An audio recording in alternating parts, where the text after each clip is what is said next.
This is VOA News via remote. I'm Laurel Bowman.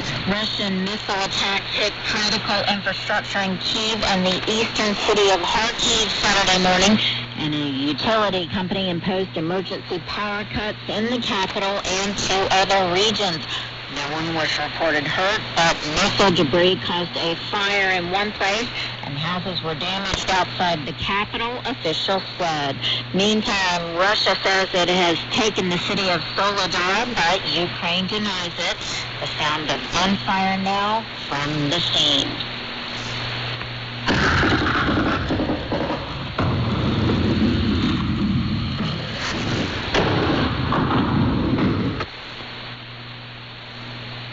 Prime Minister Rishi Sunak has indicated that Britain would send Ukraine some of its main battle tanks along with additional artillery support during a phone call Saturday with Ukrainian President Vladimir Zelensky.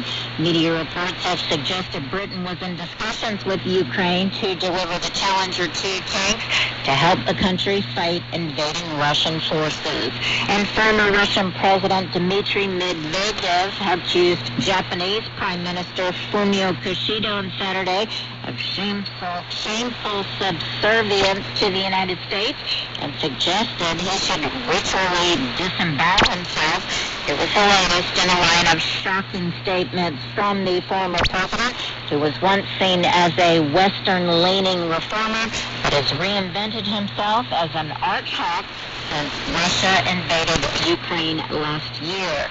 An rupture in an old natural gas pipeline has emerged as the most likely cause of Friday's blast in the Lithuania-Latvia pipeline.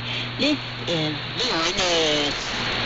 Iran has executed a British Iranian national who once served as its deputy defense minister, its judiciary said on Saturday, defying calls from London for his release after he was handed the death sentence on charges of spying for Britain. Britain condemned the execution. That country had declared the case against Arisa Akbari as politically motivated and called for his release. VOA's Tommy McNeil now with more. Warning of Ali Reza Akbari, a close ally of top security official Ali Oshamkhani, suggests an ongoing power struggle within Iran's theocracy as it struggles to contain the demonstrations over the September death of Mahsa Amini. It also harkened back to the mass purges of the military that immediately followed Iran's 1979 Islamic Revolution. Akbari's hanging drew immediate anger from London, which along with the U.S. and others had sanctioned Iran over the protest, and it's supplying Russia with the bomb-carrying drones now targeting Ukraine. Tommy McNeil, VOA News, Washington. Greece will hold a parliamentary election in the spring, the country's prime minister said Saturday, confirming local media reports that the government was considering a ballot around April. The current prime minister's term ends in July, and elections will be held under a proportional representation system, which makes it difficult for any candidate to win outright, increasing the chances of a second vote and a period of heightened political uncertainty. U.S. President Joe Biden heads to Georgia tomorrow for a ceremony to honor Dr. Martin Luther King Jr. after staying away from that U.S. state during the midterm elections. AP correspondent Jackie Quinn reports.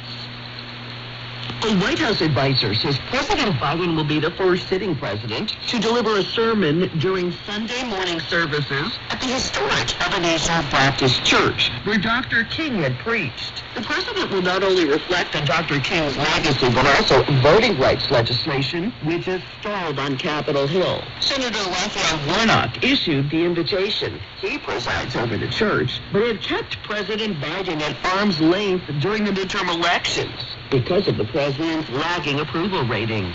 And now the Atlanta appearance is notable as President Biden looks to a 2024 re-election campaign, now dogged with a disclosure that classified documents have been found at his Delaware home and a Washington, D.C. office.